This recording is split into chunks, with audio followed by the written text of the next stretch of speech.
Welcome to the Utah Airguns workshop. I'm Travis Patton, and today I'm going to show you how to load the magazine into an Airmaks Caiman. Loading these magazines is pretty straightforward.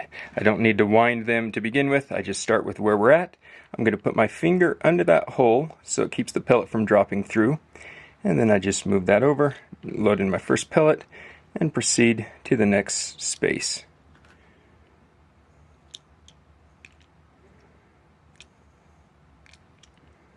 Nice thing about this design is it's easy to top off. So say I've taken a few shots, I can pull it out, just start from here, and load these last few shots in again. And now we're ready to put it into the gun. Caiman has an interesting feature that before I cock the gun, I want to take it off safe. So my safety's right here, got the red showing. Now I can cock the gun. Once the gun's cocked, this lever's not under any spring tension, so it stays back like that, and I can insert the magazine. Magazine's going to go in just like this. Slides in nice and easy.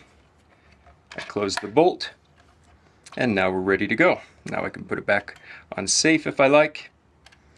It will let me double feed a pellet, so if I pull the lever back and realize it wasn't under any spring tension, then I'm just going to take this magazine out. Now I can push the bolt forward without double loading a pellet, fire it, and then put the magazine back in. And that is how you load the magazine into an Airmaks Caiman.